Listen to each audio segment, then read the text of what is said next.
Check this out. 1, 2, 3, in the place to be. Let it rock, rock, rock.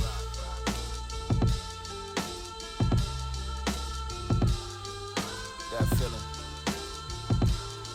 My calculations are correct. Your finger should be making its way to the volume button. Go ahead, go ahead. Don't worry, I'm gonna do what I'm supposed to do. Well, alright. I am not on. Ladies and gentlemen, boys and girls, and all them other things that's watching right now, welcome to episode 17, the Smoke Pit podcast, where we come here to give you our thoughts and feelings on some shit that happened during the week and some things that we've been up to. So right off the bat, let me go ahead, shout out the sponsors to That Feeling Podcast Network. www.gettheplugs.com for your wireless earbuds. Use the promo code MRK_XX for a discount. And they also have a option where you can pay over time. So if you want the deluxe earbuds they got on there, you don't have the cash on you now, payment plans work it out for you. We got audioswim.com for all my musicians out there. Want to upload a track, get it out there to the world, see what the people think. $5 a track over at audioswim.com. And then for those who are in need of marketing, need an agent, manager, brand, design, graphic design, all that good stuff, www.premierelement.com. That is where you go for all of those. So shout out to the sponsors. Also, shout out to them. Yes. Check the ticker at the bottom. Join the Patreon. All right. Bonus episodes will be coming on there. We're going to have a lot more podcasts rolling out. I told you our Dayton trip was very, very eventful. We are behind the scenes about to launch a full up network. Full up. Like it's going to be crazy. It's going to be crazy. We got a cooking show on the way. Your boy's not cooking. We got somebody who knows how to cook very well about to come through and do all that for you. So join the Patreon, behind the scenes clips. If you know me, it's not me either.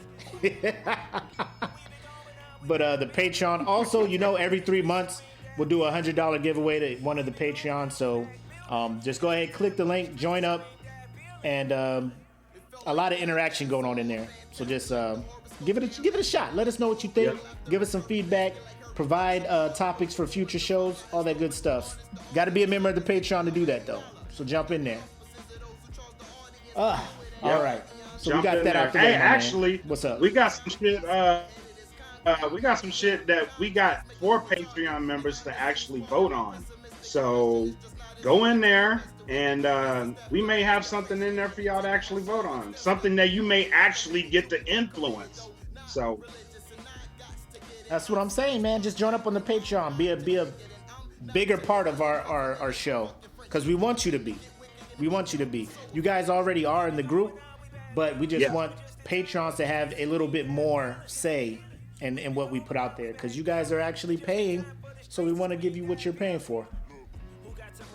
Now, before we get into what you're watching, how was your week, man?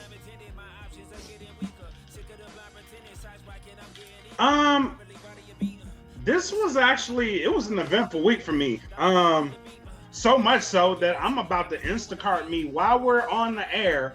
I found on Instacart, for you people that do it, people that deliver alcohol, i.e. Costco. We about to Costco some motherfucking alcohol over here, because I've just been too busy teleworking. But I've been busy on my asshole this whole week. I thought there was already a I have not delivery had service. Instacart does it now, though?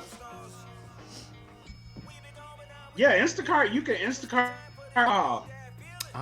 These are major keys, people. Major keys.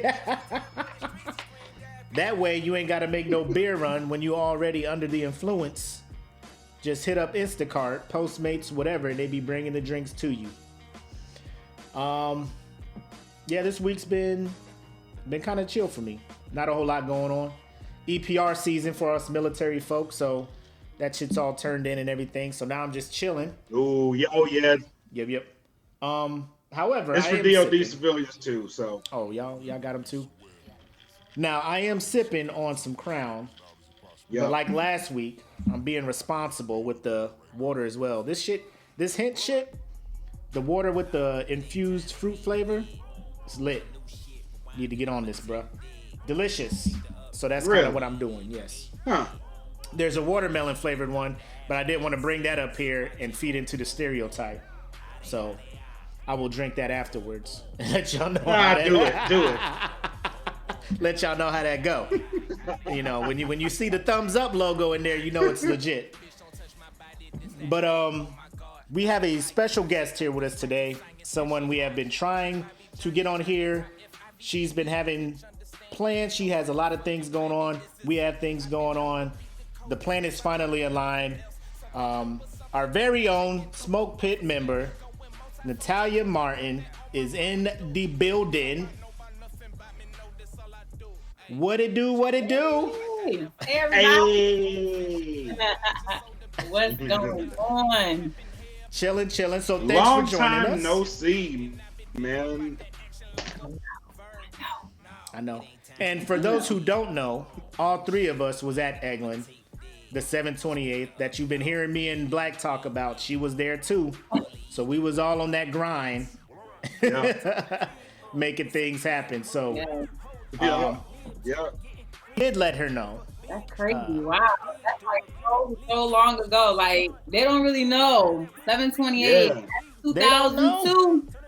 They That's don't how know. long. They don't know. 2002. Damn near 20 years, man. Damn near 20 years. We old, but Yes. it's cool. We still Yes. out here though. We still out here.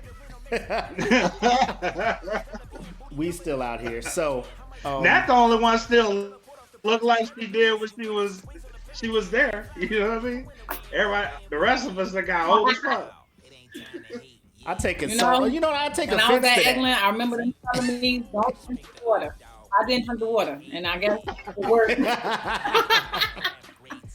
We wasn't drinking water at Eglin. We was drinking everything but water. We was wild. We was wild, bro. Clearly, I didn't remember water. Bro, I don't even know how I'm still here. Yeah. Shit was wild. Kid, you ain't alone. You are not alone. Bro, I know. Listen, I tell people, if we had social media, during those times, I wouldn't be here either. Done. I wouldn't have made it. I wouldn't have made it. Oh man. Oh, Can when you imagine if doing it for the gram was like a thing back then? When Do social you know media how much was a wild thing, shit would have went on? motherfuckers, the whole ops side of There was the so house much got going LORs. on anyway. Yeah, it was so much going on anyway that we would have been the Maury show. We would have been the Jerry Springer. We would have been everything in one. Yeah, they weren't ready because we was joking like, what if they did Real World for the military? Like this would be the squadron to have to do that shit at because the drama in that motherfucking unit. Bro. There's a reason it's closed. Oh I my think God was God. just like, that's enough. You know, people don't believe me. People don't believe me. I'd be like, I can't make this up. Bro, we could legit write a movie based off of what happened back then. Like, shit was that crazy. Yeah. We was out there. We was out there. I But- laugh at it. But we responsible now, so it's cool. We learned from our mistakes. With kids. So we up here. But so if you guys haven't heard, there's been I think this documentary show movie thing on Netflix, The Social Dilemma. It's been out, I think, for a couple weeks.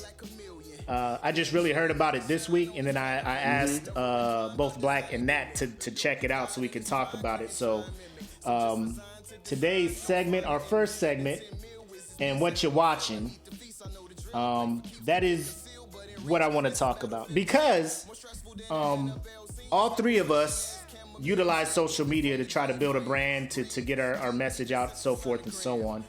So I just thought, watching this documentary and trying to learn how social media and companies, use whatever formulas to get their algorithms to find out whatever, would kind of benefit me, I guess, in a sense. But it turned out to kind of be a scare tactic towards social media. That's how I took it. What did you guys think?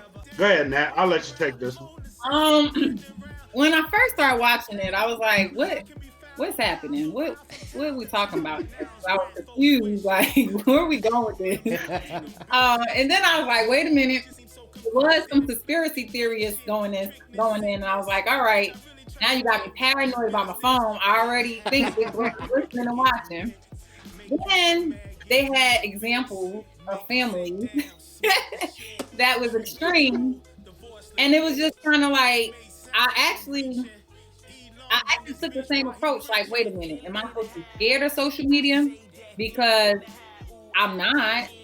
I use it in a different way than what they were saying, but I could also understand the point of being addicted to social media, having social media run your life, and some people going 100, about their social media, So it was an interesting spin. But when it first started off, I was kind of like, what are we talking about? I was just so confused. Right.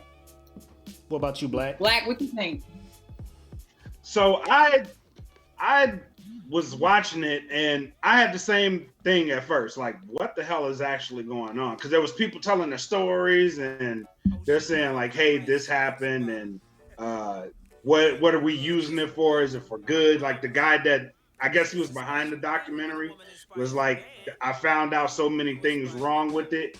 So I initially started watching it to like gather information. Like that's what I came into it for. How are they actually using this to benefit them? But it wasn't like that. And like the family examples were just so off the wall. And like the little kid going to school, the little girl.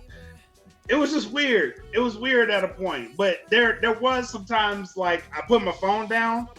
So like I put my phone down before I started watching the movie. And then I found myself subconsciously like wondering, like, should I really touch this damn phone? Because I know what I'm about to do. I was asking myself this question.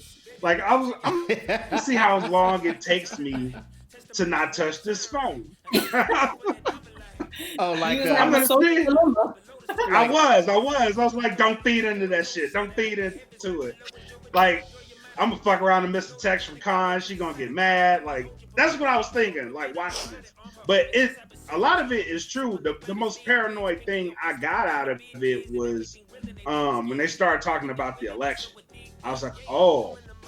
And when they brought like how Facebook was under testimony and they were watching how they knew the information, but they were testifying like they don't. It was like they know what's going on and they know this because it benefits them. And that's when I started getting like, oh shit, there's something else to it. But realistically, I want to use that. I want to use it like Zuckerberg and them using it. I want to benefit from that shit too. Yeah, I just think it was geared more towards the Gen Z because they focused a lot on the people getting likes, people hurting themselves, suicides because people cyberbully and stuff like that. Because people our age point like delete, like bye, you ain't fucking with me, delete, unfollow, yeah. Bye. Like I ain't gonna let you fuck with me to the point where I'm gonna harm myself. But I think it was more towards the younger generation or just educating parents of the dangers of kids getting addicted to social media. That stuff happens with our age too. That stuff happens now. Like there's a lot of body shaming that happens, and that can be adult bullying. You know what I'm saying? There's a lot of people. Social media is very important. The internet is important. Like people building brands and business. So you get one troll. Trolling is a real thing. You get one troll, they can try to steal somebody's brand, but that's like the adult bullying. You know what I'm saying? So yeah, they can mess up your whole operation just by troll. Yeah. So that wasn't. I mean, I know like the girl. She was like stuff. So okay, there's a scene in this thing. So, like, I thought it was a documentary off the rip. I just thought it was going to be interviews with people from Facebook, Google, and stuff. But then they try to force this fake family going through. Apparently, social media just destroys this family throughout the course of this movie. The mom thinks the kids are addicted to the phone. So at dinner, she locks them in this, like, Tupperware safe. Like, it has an actual time lock on it where you can't open it. And the kid, the little girl was like, I need to get an extra fork. So she goes to the kitchen and busts the jar open with a wrench. And she got safety goggles on for the glass cake. I'm like, this girl went to the kitchen, picked up safety goggles, came back with a big ass wrench, bust this thing the fuck open. Nobody sees her getting this shit. That's like, the shit that got girl, me. what Nobody saw her. Sit She your was ass prepping. back at this She was table. prepping and she executed well. I don't see how Definitely that. executed well, 'cause Where the she hell you going? Get an extra fork for what? What you getting a fork for? You better bless You that ain't shit. even got and eat. food on your plate yet. You ain't even got food on your plate. I need an extra fork. Bow, and everybody shocked. But there's people out there that take that stuff for free. Like, there's people, they like stalk their phone if they're not getting a like, if they're not getting shares, they're not, they are, it's like driving them crazy because it's almost like we're not social. It's social media. But the social factor of human nature is already taken out of our lives. And with this pandemic, we're really not social with people. So now they're addicted to, oh my gosh, they liked it. Okay, now, oh my God, that person didn't like it. Like, they make it such a big deal that it's really controlling people's brains. And they going cuckoo puffs, like, literally. So, yeah, they do. So EJ brings up a good point in the comments. He brings up a good point. He says it keeps us from conversing with our peers with different views, which that is a very big problem with social media, because especially with that algorithm shit, like, now you only see the shit that you want to see, which in that documentary, there was a lot of truth behind that, because if you go to the Facebook settings, Facebook actually has a setting to where they automatically place you in categories, and based on the category that you're in, that's what your news feed is going to look like. So I actually did a little bit of digging, and there's people who, like, my timeline, that's when I started noticing, like, my timeline is kind of fucked up. You know what I mean? Like, it's all out of sorts. There'll be people that have put something on status, like, I don't see it until 3 days. And that's when I was like, okay, so there is some truth to the algorithm thing. There really is. Well, yeah, I'm not saying it's real. that the algorithm. I'm maxed out. I got 5,000 followers. Go ahead. No, I'm saying I don't think. I was saying that. No, go ahead, Nat. Go ahead. No, go ahead, Nat. All right. I was saying that I got 5,000 followers, and I don't see all of my people. And then the ones that that's true. Like the ones that I do see, it's like I keep seeing the same people. So like you have to trick it. Like you have to like literally learn the game of how to trick it. And so I literally have techniques that I do, and I tell my team what to do, because those same people, especially if you got a business, a brand, like you wanna expose your stuff. You wanna pump out, as much as you can. And I'm like 5,000. Like I need interaction and engagement and communication with all my people, because otherwise, what's the point of being connected if you're not going to connect? Right. So you think you want people that different from you? You want that shit too. So you thinking that from what I got from both of you guys, as far as gaming the algorithm, i.e., liking or looking up some things that you don't agree with, just so the algorithm's like, let's show him this side of the story too? Or for you, Nat, you think that... Well, hold on. And for Nat, you think that with your followers, you're saying you're not seeing a lot of the stuff that they're doing or interaction from them. Do you think it's more... I guess, like, how are you trying to game the algorithm for both of you? So we'll start with Nat and then go to Black. Okay. All right. So for me, I have to be intentional. So I believe in being intentional every day. So I have a intentional purpose for the day. So because I know that I'm not seeing all of my followers, that also tells me that they may not be seeing me either. And I need everybody to see Nat Martin, like facts. Like everybody to see Nat Martin. So I will pick either a letter for the day, or I'll pick a word for the day. So if I say a letter for the day, I go to my friends list and I go through that letter and I go interact with them on their page. Meaning I go. I do the same thing. I do the same and I thing. comment and I engage. So that way it's telling the system like, oh, you do want to see their stuff. Same thing with a topic of the day. I'll type in, let's just say entrepreneurship, and I'll put posts and I'll put friends. And then that way I can go support my friends' posts, because it's not that I don't want to support them. I probably didn't see it through my news feed. So intentionally, now that I have liked or shared or commented on that post, now it's going to bring their feed or their information on my feed. And now I'm going to show up on their feed. So it increases more. So that's what I do. Oh, okay. What about you, Black? I do that too, but I also go. I do that, and then I go into posts that I probably don't agree with, and I'll comment on it. Or it's not trolling, but I just put my difference of opinion in there. That way, I get interaction out of those things, because that follows you too.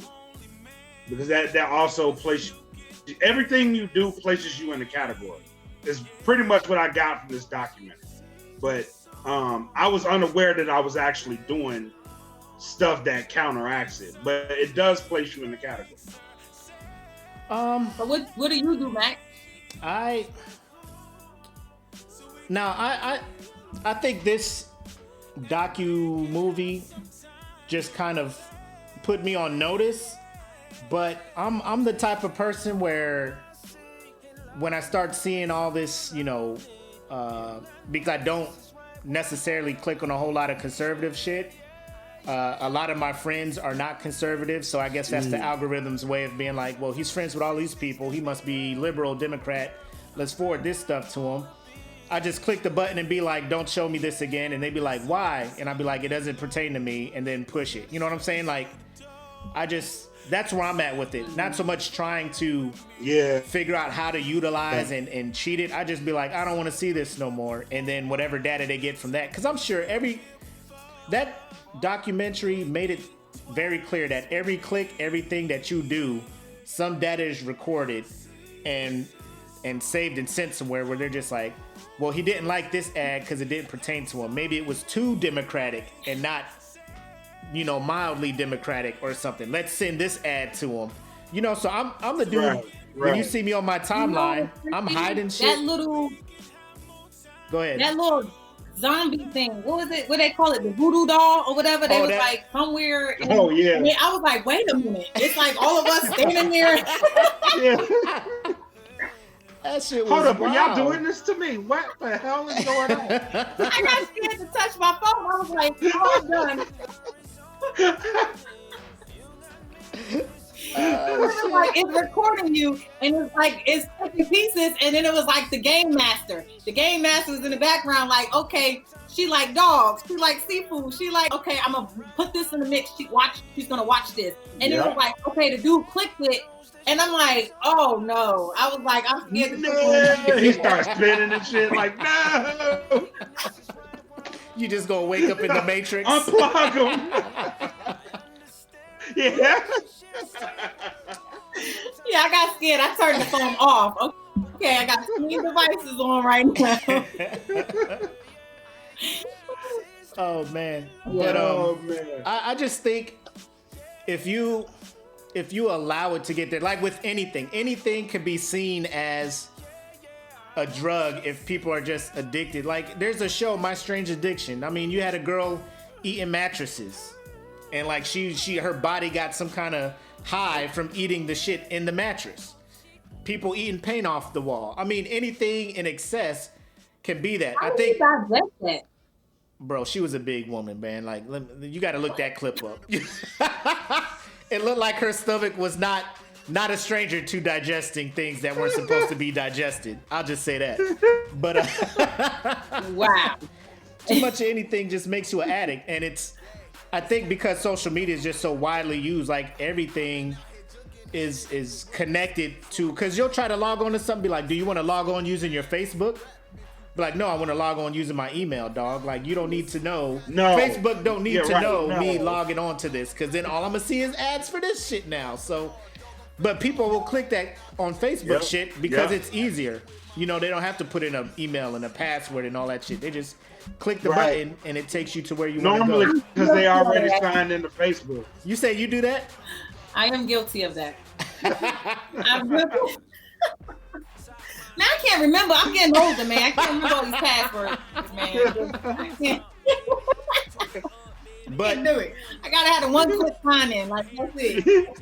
But I will say it is more the whole likes and changing the filters, and I think in the beginning there was like a news segment. They were doing clips of news segments of like Snapchat dysplasia, where people were trying to get plastic surgery to look like the filters from Snapchat.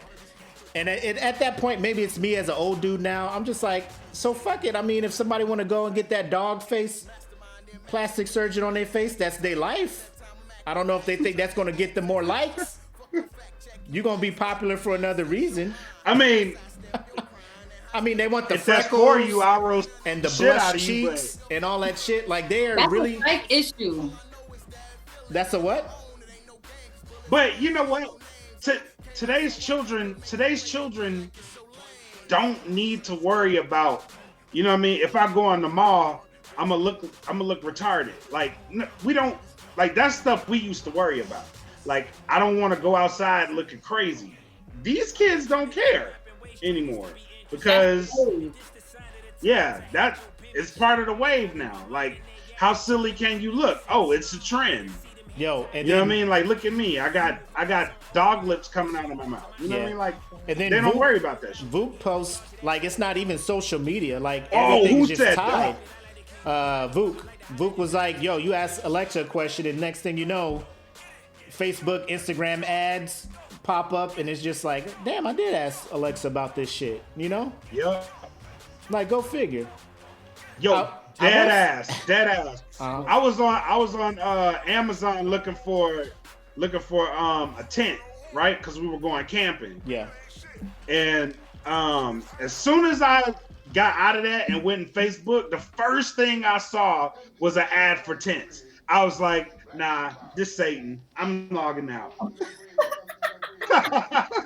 Yeah. But that's how that worked. That's that voodoo doll thing he said. Yeah, I'm out.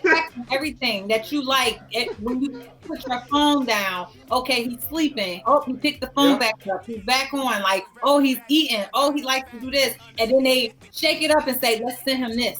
And it's like, and then you get weirded out because it's like, wait a minute, they know what I'm thinking. They know what I want. I'm like, that's crazy. Yeah. Right. It's like, oh, we got this for you. Click right here. Nah, bro, I'm good. I already bought it. Why y'all looking at my life?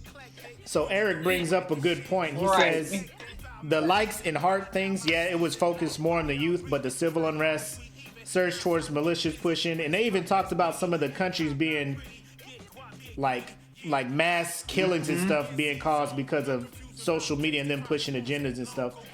I will say this. When you the political environment we're in, social media is a big part in that. But there's a lot of older members who are just as radical and stuff without, like, the cats who don't be on social media and stuff, they're just as rabid and everything. So is it more, are you blaming social media for this, or is it, or is this something that was just bound to happen anyway based on how politics have been going? Like the radical left and radical right. No, social media, all social media did was take the mask off. I believe everybody walks around as a representative with their mask on. And what social media did was give people more power. It's almost like, you know, they're not afraid. When people say, I blame it on alcohol, they blame it on social media because now you're behind the screen. You have more courage to say the things that you truly want to say or voice your opinion when you're not going to say it in person. You're not going to say it in real life. But it made me realize a lot of people, you know, I had cut off about 2,000 people off my page this year just by seeing, wow, that's what you think. Wow, that's how you stand. That's how you feel. I'm glad to have known you. Goodbye. Right. My block. Yeah. I did the same thing. And ironically, the first thing they do is slide in your DMs and try to explain it. Like, I don't want to hear it, bro. Like, for real. Like, I seen it. I know what it is. Bye. Like, can you please give me a minute to explain? Nah, we good. I'm gonna keep it moving. Cause your profile picture like this and shit. So we out. Is that on the checklist, Black? You just be like, nah, your profile picture too close. That's it's too close, or it's just a black background, or that's something. number one. It's like we good. Let me go check my profile picture and shit. Let me go check my shit now. Oh man. Yeah. But no, I think a lot of people get that the internet courage, and then, you know, it's just like sometimes you got to just ignore it, because if you're building a business or a brand, and that, you know, that's what I do. Yeah. You can't feed into everything. But I dialogue everything, like note to self, delete they ass, like immediately. Like, I don't play that. So facts. Yeah, keep it moving. So speaking of how social media is playing a role in this political environment, this week, Wednesday, we had the vice presidential candidate debate, and that brings us to our new segment. Hold on, I want to try this out, see if this works. I hope it does. Play it. Let me know if y'all hear it. Oh, it's too low. It's slow, but I heard it. No, I gotta turn it up now. Y'all gotta hear this. You're gonna have to. Yeah, you're gonna have to. I need y'all to hear this. I went through all this trouble to find this sound bite. Hold on, let me turn my volume up. Where did you find it? It's low. Oh man, I'm hurt. Anyway, so whose man's is this segment? And it's not so much one particular dude that we focus on right now. We talking about just politicians in general. When it comes to these debates, and me and Black talked about it on the Patreon joint. These debates are more for the undecided voters, because if you're already affiliated with Democrats or Republicans, you know who you're voting for already. These debates are to try to get people who are undecided. So I'm thinking, if you want me to vote for you, just answer these questions so I can get a better gist of who you are. But then they go on these debates and then they just start speaking stuff that is what you already see on social media. It's just like social media in person. What'd you think about it, Nat? I'll ask you. What'd you think about the debate? Well, the debate, it was interesting. For me as a woman, and for me to be a Black woman, I said, why do I feel like this is so familiar to me? And my perspective, and many others that I have polled on this, again, being a woman in corporate America, being a woman in a senior position in the military, I have been in many, many meetings where there's men at the table that don't look like me, that is not like me, but that overtalks me and is not qualified or quantified to talk on my level, but yet I felt like one party was over talking the other. And them face expressions, I'm very, I know them very well. I put that you have to stay calm. You have to stay calm, Nat. You have to stay calm, Sergeant Martin. If you speak back, you're going to be portrayed as the angry Black woman. So those smiles and those looks, that I was like, wow, I feel like I'm in a recent meeting. What are we doing here? But when he said, I am speaking, that's like the hashtag of the year. I feel like hashtag of the year, I am speaking, which means I demand the same fair time, and I demand my voice to be heard, and that's what I got from it. Again, each party, you know, had, excuse me, some good little things going on with it, but for the overall, as a woman, and especially as a Black woman that's been there before, I was like, wow, you know, and she held her dignity, her grace, and she stayed calm, because he was about one ticking time bomb of over talking me. He would have got the business, you know. So go ahead, Black. And see, this is what I was saying. This is what I was saying in the Patreon the other night. She didn't want to fall into the angry Black woman stereotype. For me, that was kind of clear that she didn't want to do that. But in doing that, she did kind of miss some opportunities to hammer him. And I felt like that in itself kind of made him a little bit stronger to his fan base, because she was trying to not be the angry Black woman. And she let him off on a few things that I felt like, had she been the way she was, and I know why she was this way, because if you watch the Democratic primaries, what she did to Joe Biden was mild. I mean, what she did to the vice president was mild in terms of how she went to Joe Biden, because she was on his head the whole debate. And after that, that's when the whole angry Black woman stereotype got put on her. So I do agree with you on that point.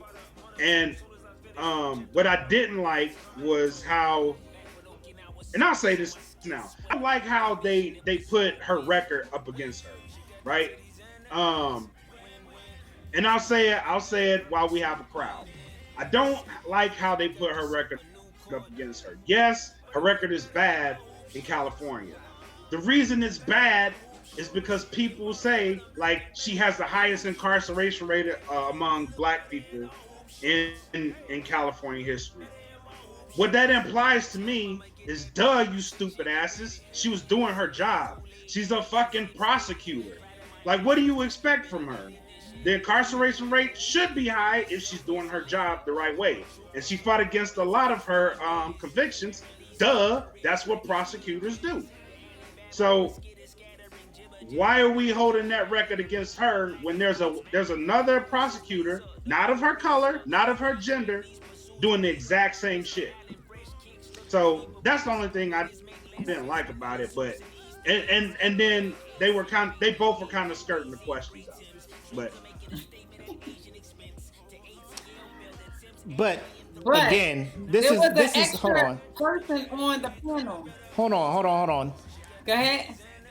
But my thing is this: when they're answering those questions, who are they answering them for? You know, like, are they just answering so that their political side claps and applauds or something? Because as a registered independent, you're not winning my vote by not answering questions that I would like to have answered. Like, the moderator is asking what I think are very pertinent and important questions that people need to know the answers to. And you can't answer them honestly. You just start off the bat attacking the other side before the other side even answers their question. And I'm just like, why are we having debates if nobody's going to follow the rules to the debates? Like, it just further lets me know that we're fucked, you know? Because at the end of the debates, you turn on the news networks, who won the debate? And then they low key or like high key be like, I feel this person won the debate because of their composure and all this other stuff. Like, nobody's saying they won the debate because they answered the questions. And then we supposed to elect somebody to run the nation. I said, this is where we are as a country, bro. Like, if you looking for any kind of civility out of them shits, you ain't gonna get it. It's not gonna happen. That shit was killed off 4 years ago. It was totally killed. It was taken out to the back of the alley, shot in the head, beat with a baseball bat, thrown into a bathtub with a toaster, an electric radio, and a razor blade in there, just so that shit wouldn't come back. That shit was killed, bro. It was killed. And I believe that because some of them questions, it was one question where I was like, we're waiting. The American people are waiting. Right. Who do he owe now? Who do he owe? Who do he owe $400 million to? Because the people want to know, and I am the people. Mm-hmm. So I was like, wait a minute, they just gonna skirt over that? Like we ain't gonna go back to that? Like, but then the fly came in. That fly was like, hey. Like, don't say nothing. Hello, America. Hello, America. This is the fly. You can call me Wilbur. And I just want to point the fact out. This motherfucker's lying. All right, I'm out. I said, wait a minute. I got nervous because I thought it was flies in my house. I'm like, wait, why is the damn fly on my damn TV? I just got this TV. And I'm like, wait, it's not even moving. I'm like, wait a minute. Oh, man. Damn fly sitting on his head. But I do study, the animal channel, and I know that flies, they're attracted to a certain thing. And if that certain thing was there, that's what it is. I mean that was the topic of the night. But then there were some friends of mine, who posted pictures when Hillary Clinton was talking and the fly was next to her lip, and the same thing with Obama. He was shooing a fly away from him when he was talking, and I'm just like, no. He said Obama was shooing. He shooed it. This man did not move. He didn't swipe. I said he must have been a Marine. I mean, it was on his hair. He couldn't feel that. Obama swatted because the fly was here, next to his lip. I would have did this. The shit. What the fuck was that? Like that newscaster. The one who was talking by the school. Obama. It happened here. And what the fuck was that? Man, this country ass town. This fuck y'all. I can't breathe. It's hot. I don't even think he knew the fly. Honestly, he didn't know it was on there. He knew the fly was even on his head. That's why I was like, he's so unbothered. Like he doesn't even know. Because he be using that extra strong gel. There was so much going on with him. That extra strong gel. And then he had a pink eye. Well, I'm just confused. Yeah. I'm confused on the health conditions of this party. Y'all got COVID going on. You got pink eye. You got flies landing on your head, and you ain't even moving. That was one of the questions. That's what I said. That was one of the questions I wanted answered. He's looking like the Terminator, bro. Is when they were asking about the health of your presidential candidates, they owed. Is there a plan in place? Have they talked to you about when you can take over when they're unable to do the job? And nobody answered that question, and I'm just like, so nobody gonna answer that?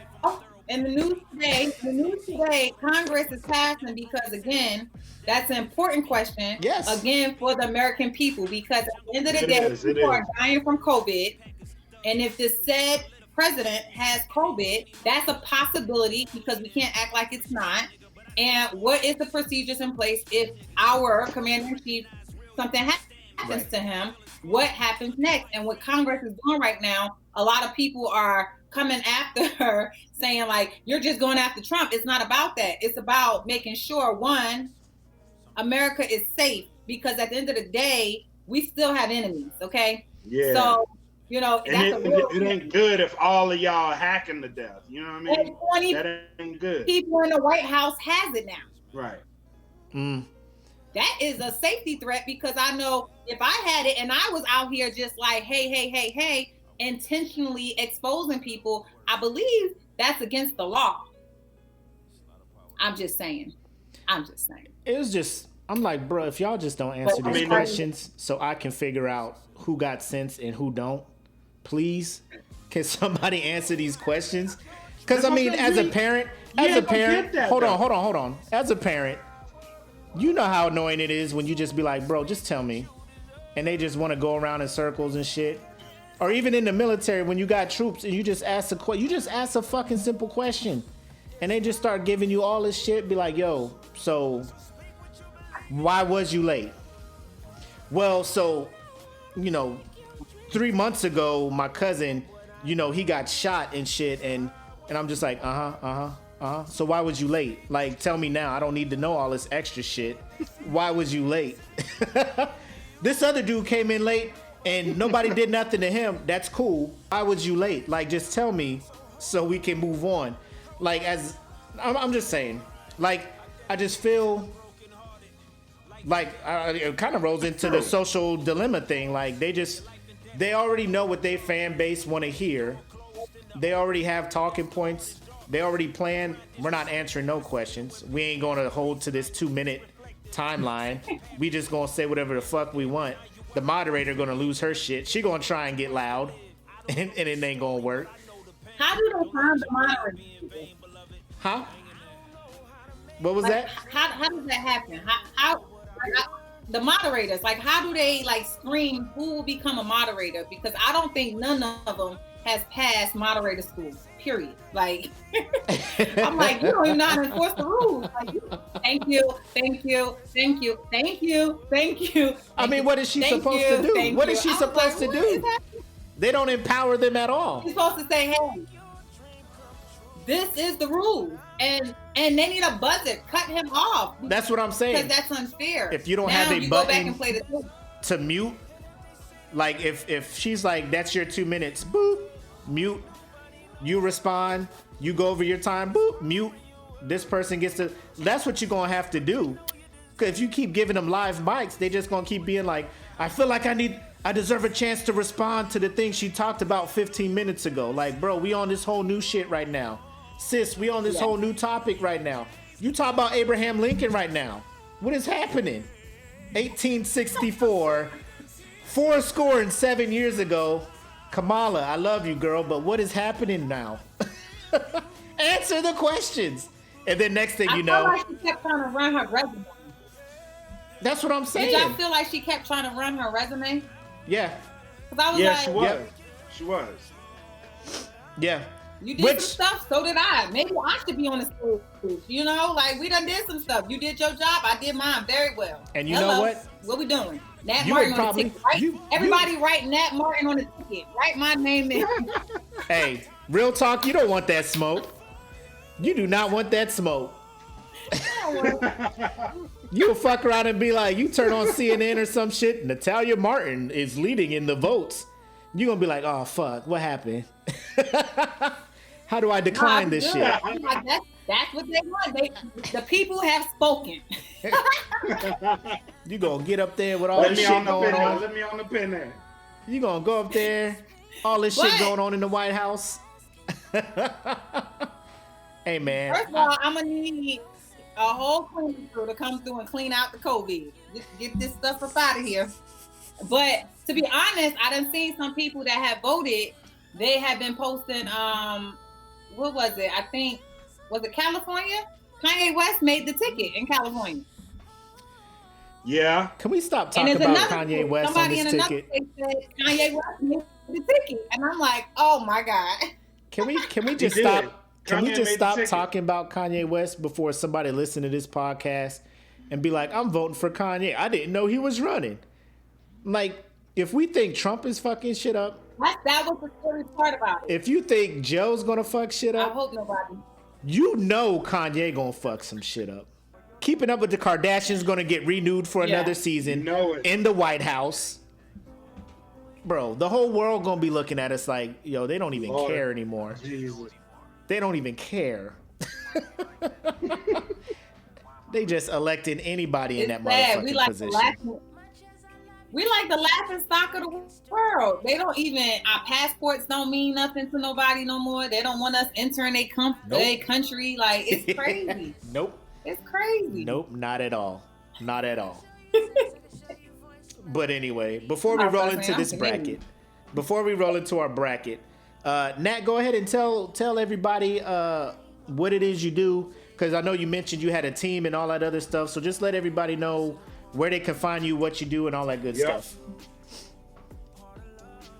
Well, I am Nat Martin. That's who I am. I'm a lifestyle coach. I help women create healthy lifestyles through personal development to become whole again. So what do? I basically do an assessment on you, and we figure out where you're lacking, and then I'm going to help you get there. So I have 5 pillars to my company that I focus on, and that's your mental health, your spiritual health, your emotional health, your financial health, and then we can get into a little bit about your physical health, because I believe that when there's an issue going on in someone's life, there's because something else is lacking. So I'm that accountability coach. I am the coach that's going to come in there, and I'm a transparent coach. I help people because I've been through it and I pulled myself out. So it's like, okay, if I got out and I have come to this place in my life, then I can go back and reach one and teach one of how they can do it too. So you can find me on Instagram, LinkedIn, social media. I am Nat Martin. Cool. And that's it. And that's, I think the transparency part is what sets you apart from a lot of other, who I would like to think they call themselves like life coaches or life, you know what I'm saying? Things like that. Because they all present this, they don't make mistakes type stuff, but I think the transparency from you, letting them know, hey, I did the same shit. I used to go through the same shit, and this is how I came out of it. I think that because military wise, like if I'm going through some shit, as an airman or something, and I'm having this perfect, never been in trouble before person try to tell me about what I'm going through and what I'm experiencing, it's not going to fall the same than it would from somebody who actually has been through that shit. Right. So you have that, and then I know you do the get the body right stuff too, right? Fit Girl Life.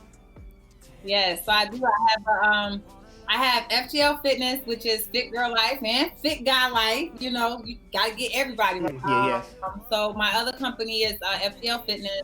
I do have a online health and wellness store. So I have detox teas, I have supplements, I even have some CBD products.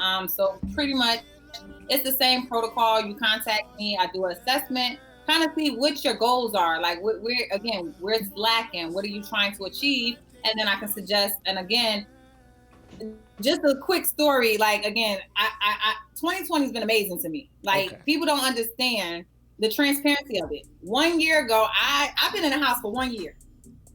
Y'all caught up to me. I had surgery. Hip surgery 1 year ago, coming up. Mm-hmm. 1 year ago, I couldn't walk. I was in this house by myself, me, my son, and my dog, this Yorkie poo. But it was like, oh my God, like, what am I supposed to do? I actually had complications and I had no help. You know, I was on a walker, I had a cane. It was hard, but I got in the lab. This is my lab. My office is my lab. Mm-hmm. And I was like, my brain didn't stop working. Okay, you can't walk. My brain didn't stop working. So I went back into the lab, and that's what made me reactivate my businesses. And I started a couple more businesses this year. And again, my health and wellness business, I've only been doing that for 5 months, and I've helped so many people, but I showed the transparency, like, look, I can't walk. I gained some weight. I gained a lot of weight. I can't do anything. So I took my products. I showed people by now me just walking, because the transparent part, I can't run. I still can't run. So I don't know when that's going to come back. I have no idea. But for somebody that used to compete on a bodybuilding stage to not be able to run, there's some mental health there too. But I had to get over it and push through it and heal. So that's why I said, you know what? Don't let 2020 beat you down, because I started 3 businesses in 2020. I was able to walk again. I was able to actually help a group of women and men. I got some men. I don't want to leave the men out. But they were able to get from A to B. You're still going to get to Z. But don't let, this year of all the things that's happening distract you from achieving even one small step of your goal. And that is like the focal point of what I'm about. So, yeah. That's what's up. Dope. That is inspiring. Very inspiring. Hell yeah, that's dope. Especially the part about your mind doesn't work. Get in your office, figure out something you can do, some way to utilize your gifts, utilize your talents, even though you couldn't physically get up and do the stuff that made you fit. In your mind, you still knew the steps that you took to get you on that stage in your competition. You can tell somebody, you can coach somebody how to do that. You can spread that positivity out there. Our boy EJ, 728th alumni, wanted to let you know, congratulations, amazing work. So you got people in your corner. That is definitely That's definitely some amazing shit. It is very, very. But I'll say this. Go ahead. I'll say this about you, Nat. I'll say this about you because that's this right there. You've always been that person to be driven and never stop and never let shit get you down, no matter what's going on. You've been that example for me. You are one of the reasons I am the way I am, and that's because I've been there with you in certain situations, and I see you don't give up, and that shit was inspiring. So I tip my hat to you, man. You the shit. Yep. Thank you. Flowers. I appreciate that. Flowers to you, because I feel Black women, especially single moms in the military, doing the things you're doing, overcoming the things you've been doing. I know lately there's been a lot of emphasis on trying to figure out racism in the military, all that stuff. We all kind of know what we've been through in our military careers. You still shining, you still doing what you're doing. So flowers to you. Congratulations for everything that you're doing. Mm-hmm. And we here at the Smoke Pit are always in your corner. Anything we can do to help you excel, holla at us. We here. Most definitely. Thank you. I appreciate that. And again, anything that I can do, because I'm all about giving back too, anything I can do to help you guys excel, because again, we've been through the trenches. We know each other for a very long time. And this ain't nothing, it's growth. Like this, I tell you, 2020 is the step up. You know what I'm saying? Like, take it back to basketball. It's right here. I'm about to throw the assist, and now I'm gonna see what you're gonna do with it. Yes. You know what I'm saying? So I still have basketball skills, but I appreciate y'all for having me on here. Nat was on the base team hooping. Wait, what did you say? Nat was on the base team at Eglin hooping. I don't think y'all understand. Yeah, I don't think y'all. She from Bricks, Jersey, Newark, right? She be hooping. I didn't think so. I just thought the most crap too on the basketball team. I don't you do. I met Nat. I was like, she like Penny Proud. She over here like Penny Proud. She just a light skinned cute girl over here. She don't. Oh, she got a little jump shot. Okay, little step back. I see you. A little bit of handles. That's that love and basketball. Okay? Oh man, Monica, get to the bench. Oh man. Hey, I bet you didn't know this though. I bet you didn't know this about Nat. Nat got bars on the low. Nat got bars on the low. You rap? Yeah, they don't know. You rap? Listen, this whole time you rap? I don't want Cardi B to get mad. I don't want Megan Thee Stallion to get mad. Tori gonna come shoot you. Tori gonna come shoot you. Hey, you don't want none of that bars, smoke, bro. Yo, now used to have bars. Now used to have a karaoke machine that she used to have some Where was fucking this at? Was this flamers at on that Eglin? bitch. I'm not lying. I wish I could. Was this Eglin? In my dorm room, right? I made a mini studio, and me and Black, we would be in there freestyling. I put the instrumentals on, let's go, and we were recording on my karaoke machine. And you ain't got them songs now. Nobody got those songs. They just lost tapes. No one has them. They lost tapes. No, they gone. Whoever can find them. Whoever can find them to the public. You know what I mean? Go ahead and leak them joints. Yeah. We might have to call Narwhal to find the motherfuckers. Yes, we used to have ciphers in my room, son. Like crazy. Oh my god. I forgot about that. Yo, that's dope. But thanks for joining us, Nat. We appreciate it.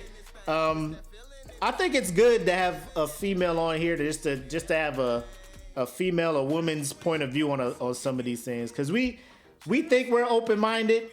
Yeah. But there are some things that we can't see from a woman's perspective. So we thank you for jumping in, especially the debate with Kamala in there. Oh, you talking about how important it was for you seeing her up there and kind of under how she felt. So again, thanks for making time. I know you super busy with everything you got going on. Over on the East Coast too, it's late. Yeah. Thanks for joining us. Thank you again for having me. Yes, sir. Peace. Cool. Take care. Have a good one. All right. Whew. So she rap, huh? You knew the whole time she rap and you ain't say nothing. Yeah. Uh-huh. I saved it for the end. I yeah, see. man, that got like so many ciphers. Y'all was So like, many. y'all was Watch the Throne before That Watch was- the Throne, that huh? was dope. Y'all was Watch the Throne before Watch the Throne. Okay. All right. So in the group, I posed this question a while back. The most annoying TV or movie character. It was like 390 comments entered in, which kind of broke down when I did all the things. 128 nominees that y'all wanted to see in this bracket. So before we start talking about this bracket, which everybody wants to see, go ahead and reshare the video, reshare the link, let people know the brackets is about to be talked about, and then we'll get into this. But what'd you think, Black? Overall impression? Hey, we got this. You say what? So what I thought about it, Yeah. the overall impression of it, I thought it was it could have been anybody, because there was some annoying people in there that I was like, I can't wait for them to get out. But this is a good one. I think this is an overall good one. Yeah, this voting for this one wasn't as bad as I thought it would be. Because there was a lot of, I'm cool with either one of these people being voted most annoying. I'm cool with either one of these cats Yeah, being me voted too. most annoying. So we'll just break it down. So there's 4 brackets going. This is the first of 4. So 2 per bracket. And then the winner of each bracket will be the ultimate final 4. And then we will find the ultimate most annoying character. And then this one had the overall number 1 seed, Jar Jar Binks, on it. So he was the heavy favorite to win this. So we'll see who wins. But his first round matchup was Zazu from The Lion King. Now, correct me if I'm wrong. I didn't think Zazu was annoying. That was just me. What about you? I didn't think he was that annoying either, but I mean, I guess I got a lovely bunch of coconuts was annoying to some people. So I don't know. I thought he was cool. Bro, he switched that up on him. He was singing that slow song, and Scar was like, sing something upbeat. He switched, I got the lovely bunch of coconuts. Dee-dee-dee-dee-dee. There they are standing in the road. But yeah, I knew that Jar Jar was gonna walk on, and he did. 48-4, Jar Jar moved on. Next up in this bracket, we got Gemma Teller from Sons of Anarchy and Guru Pitka from Love Guru. This one, either one of these people could have went on. I didn't understand this one. Why is that? I didn't understand this one until I had to Google this one, and I was like, "Oh yeah." Oh, the dude Either from one. Love Guru. I went with Gemma though. Yeah. Yeah. Seeing how I haven't seen all of Love Guru, because I'm a fan of Mike Myers, but like early Mike Myers shit, not when he started just doing whatever shit, like Austin Powers. Austin Powers 1, kind of 2, not so much 3, I And think 2. yeah. Yeah, not so much. You 3 know why 3's bad? Because of Say Beyonce. it. Ooh, say it. Bzzz, the hive is coming, my guy. The hive is coming for you.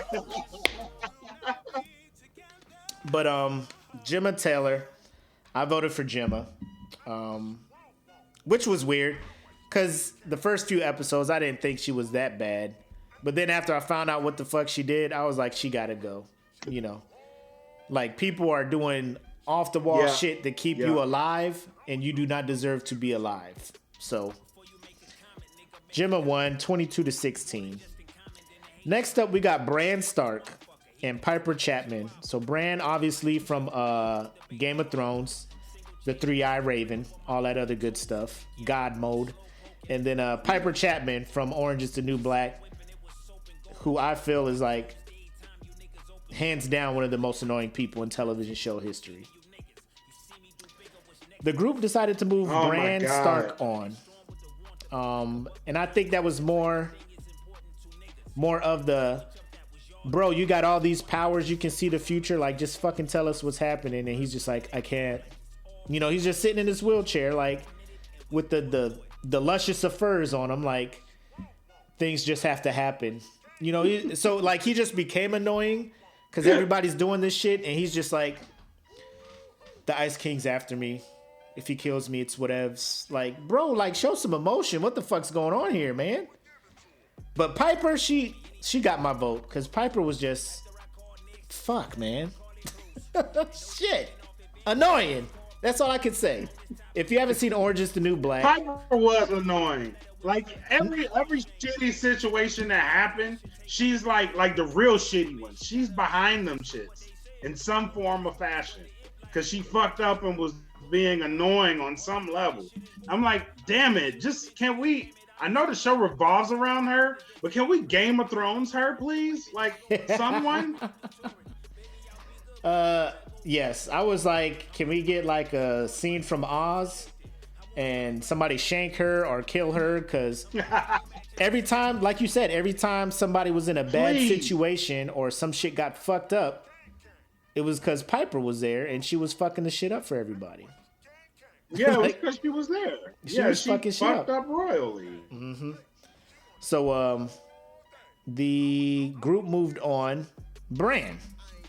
Again, I don't know why, but they moved Bran on. And next up, Brooke Logan, who apparently is an annoying character from The Bold and the Beautiful. Now, I don't do daytime drama, daytime soap operas, drama, whatever they're called nowadays. They still call soaps, right? Soap operas? Yeah, they're still called soaps. Okay.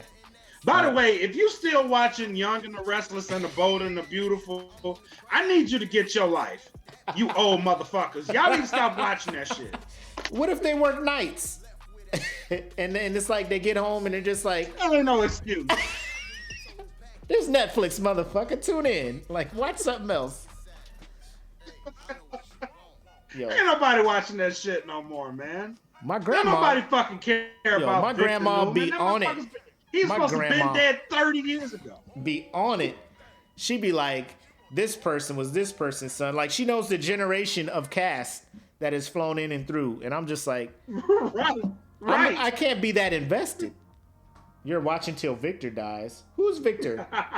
Rob, you in here? You in here watching Bold and Beautiful? I know Stephen A. Smith be on that General Hospital every now and then, so. But I be at work, so I can't watch soap operas. That's just how it is for me. But she went up against Pierce Hawthorne, who is played by Chevy Chase in The Community, which I like the show. The Community is a fun show, a funny show. Childish Gambino's in that one. He like wrote, was in the back and stuff. So, I didn't think he was annoying, but he's the only person I knew. I didn't really know what Brooke Logan did. So I was just like, I guess Pierce Hawthorne, cool. Right. No. But the group moved on Brooke. Apparently a lot of them knew what she did wrong in life and why she's so annoying. So they moved her on.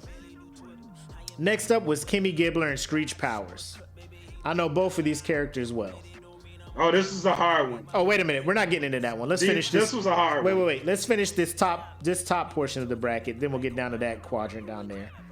So moving back up, we got Jar Jar Binks going up against All right, Gemma let's do Teller. it. Jar Jar beat Gemma, which was expected. He won 36-6. Then we have Bran against Brooke, and Bran won 28-3. Jar Jar going up against Bran. Jar Jar won. So Jar Jar is in the final four of this bracket. Do you have any gripes with Jar Jar flying through the bracket? None at all. Hold on. Vuk, you be watching Younger? Y'all be on these soaps? Somebody sell me on the soaps in the comment. Keep commenting, and I'm going to read them to myself. Yeah, right. Y'all got to try to sell me on these soap operas. Like, should I be invested in? Is it too late for me to get invested? Because I feel like it's like the longest story ever told. And I feel like if I jump in, I'm jumping in season 70, episode 190. Like, is there a way for me to catch up to soap operas? I don't think there is. Like, you just can't jump in. There's no DVD collections. These things aren't on Netflix or Hulu. I can't, you know what I'm saying? They said, yes, it's too late.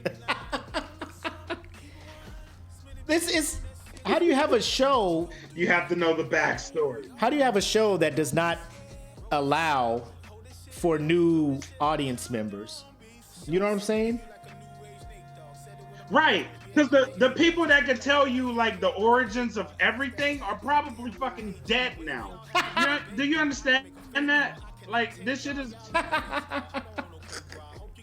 it's that old. Binge? How do I binge Like, watch? this is how everything started.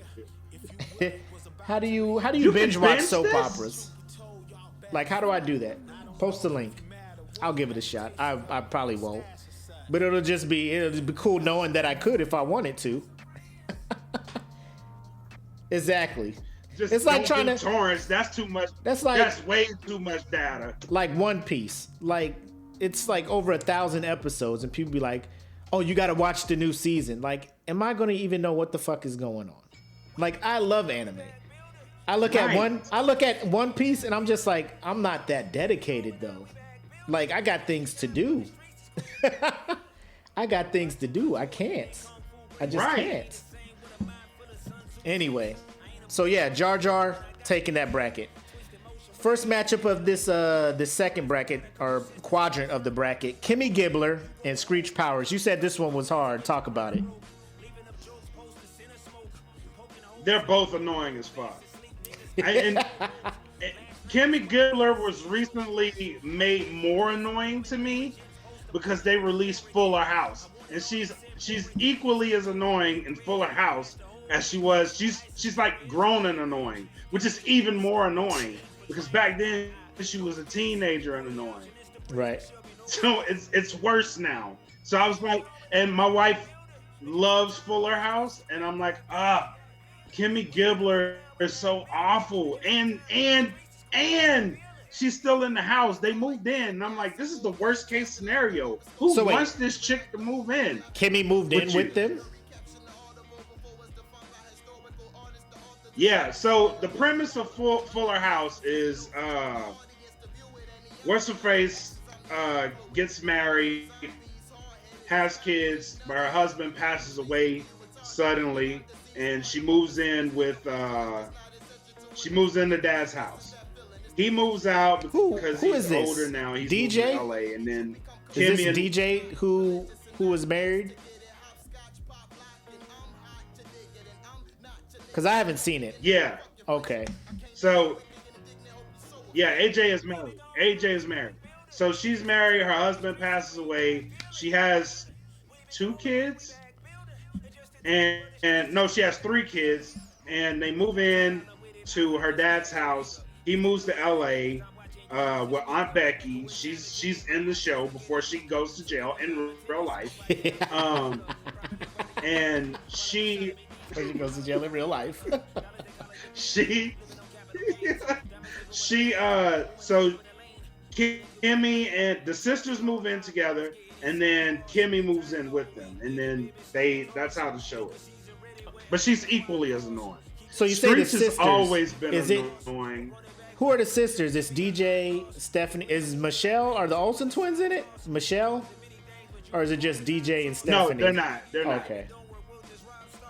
Yeah, because they It's doing just DJ drugs. and Stephanie, yeah. They don't even acknowledge the Olsen twins in this show. Now I gotta watch it. Now I'm curious. Like, they just gonna disrespect Michelle like she wasn't a whole person in the show. Like, they don't even bring her up. Like, Where's Michelle? She's in college, Nope. or she's Nope. That's so wrong. That's so wrong. But anyways, what were you saying about Screech? Not one bit. Not one iota. Screech was always annoying. Always. And I think it made it worse for me, when he got done with Saved by the Bell, and then like he was just a douchebag in real life. So that one was a hard one. You're trying to bring in Dustin Diamond, the actual person. We just talk about the character Screech. No, Was he annoying? no, Screech was annoying. Or was Zach using? Yeah, 'cause Screech was annoying. Screech was just Screech. Zach was the one who would always fuck around and have Screech do some fucked up shit. And then Screech would be like, I thought you were my friend, Zach. And This then is Zach would be true. like, oh shit, I am an asshole. So I voted for Kimmy This is true. because I felt bad for Screech. Because Screech was like, hey guys, I have a crush on Lisa. And Zach was like, well, I'm about to get Lisa. And then when Screech found out that they was dating, come on, bruh. Like, that's ultimate betrayal, Zach. Zach should have been the one on this list, not Screech. That's the only thing I had when it came to Saved by the Bell. I want to direct everyone's attention. There's a Facebook show called Zach Morris is Trash. If you haven't peeped this show, go look at it. Search for it. It's fucking hilarious. Zach Morris is Trash. And it's not wrong, because he is a trash person. Super trash person. As a Saved by the Bell aficionado, Screech, his voice, yes, annoying. But overall, like at the end of every episode, I'm just like, man, Zach is a fucking Zach uses everybody, and then when the plan doesn't work, he just says sorry and moves on.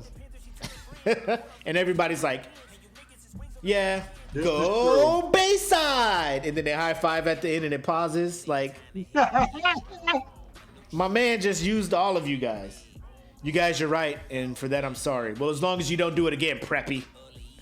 Okay, Slater, with your curls, get out of here. But I voted for Kimmy. So did the group, and she won 28-23. Next up, we got Dana Brody from Homeland, the daughter of Damian Brody, and Lex Murphy, who was the blonde girl from Jurassic Park, who was always screaming and doing shit to attract dinosaurs' attention.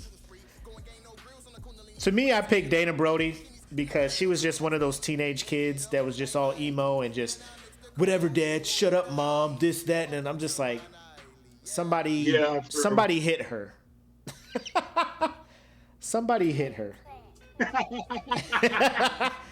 Please. Do this and hit her so she'll be like, damn, okay, let me stop being a bitch, you know? But that was just me. That's just how I was raised. So if it's not how you were raised, disregard what I said. Lex Murphy, I mean, if I was a kid around and dinosaurs were after me, I wouldn't know what to do either, so I can't really blame her. So the group moved Dana on. Did you have any gripes with that? No. I won't have a whole bunch of gripes with this Okay. bracket. This was you won't see me have a lot of gripes at all with this one. All right. They needed to jihad Dana. Jesus, Eric. Man. So next up we got Marie. Dark. It's pretty dark. Marie Barone from Everybody Loves Raymond. And then Scat, but I think it's Scrat, right? Is that the name of the rat from Ice Age? Is it Scat? Scrat? What is it? Scrat, yeah. Scrat with an R? Scrat. Oh, hold on. Yeah. They're saying the music is making us cut out a bit. All right, Voop, let me know if that helps. Thank y'all for keeping us honest. Yeah. Cool. So Scrat, I voted for Scrat. And I do not like Everybody Loves Raymond. I think everybody on that show is annoying.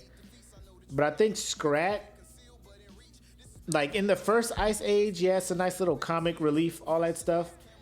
But this motherfucker with his acorn is causing cataclysmic events in the history of the earth. Like, my guy. Am I wrong? Am I wrong in saying that or no? I didn't think of it that way until you just said that. I really didn't think of it that way because I voted for Marie because she was annoying as fuck. Bro, that whole But I was like, that squirrel was just trying to eat, man. He was hungry and he couldn't eat, and it just plagued him for centuries. But now that you explain it that way, I totally should have voted for him. Bro, my man, one acorn is like, fucking causing earth. Like, bro, if like, what was his name? Manny? Is that the woolly mammoth and Diego and Sid and all that? Like, they're just always running. Sid. They're always running from cataclysmic events caused by this squirrel trying to hide or find this acorn. Like, if they just killed Scrat, the world would have just not been blowing up and doing whatever. So I think Scrat was more annoying.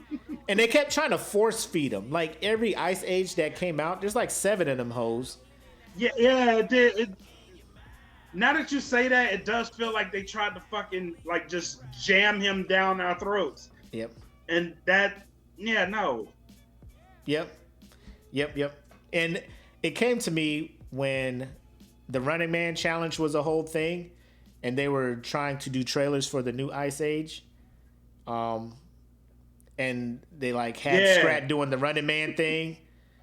And I'm just like, oh, that's when you know it's done. Like, that's when you got to put the whole Running Man challenge up. Yeah. You got to put this, throw it all away. Throw it all away, bro. Like, this ain't a thing no more. We can't have this.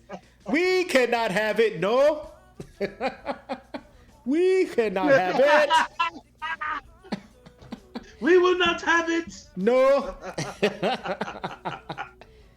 Oh, man. So, yeah. Oh, shit. Marie won, so I'm not bad because that way I don't need to see Scrat anymore. And then Dan Humphrey, who I was told is from a show called Gossip Girl, which I've never seen. And then Light Yagami from Death I've never Note. seen Gossip Girl either. Sue Whoop. You can't jump in here, Rocky, with the Sue Whoop. You see me with the blue hat on. Low key, the reason why I switched this hat is because the last 2 smoke pits we did, I had the black and red San Diego hat. So they was like, are you blood? And I was just like, no. Carib. No, I'm playing. But Crippin' over here, cuz. Yep. Big crippin'. So this Dan Humphrey Light Yagami one, I never saw Gossip Girl, and I didn't think Light was annoying. I just thought he was a good antagonist because he was trying to kill people who needed to be killed with the Death Note. So I voted for Dan because I liked Light. And Dan won 23-8. So going back up, we got Kimmy Gibbler against Dana Brody. Kimmy won, washed her 37-2. Marie and Dan, Marie won 29-1. Moved on. Now, Kimmy Gibbler and Marie. Kimmy won 39-12. So Kimmy is in the final on that side with Jar Jar. And I had no problem with how that bracket worked out. Now let's come over here to where I think some of the more annoying people, this was more of I had some issues with how the voting was happening. So over here in the top right, we got Steve Urkel against Tasha St. Patrick. And I'm guessing that not a lot of people watched Power because or maybe they did, and they just felt that Steve was more annoying than Tasha because they voted Steve over Tasha 28-12. Did you have any problems with this one? I did a little bit. I really didn't like Tasha St. Patrick. Like, if you want me to have a top 5 annoying people, Tasha St. Patrick is up there, dude. Up there. She's at least 5. She's got to be at least 5, if not 4. Maybe it was this. Maybe they were just like, maybe she just got annoying because Ghost. I mean, she did find out Ghost was cheating on her. So does that not allow her to be annoying? I mean, there's no excuse.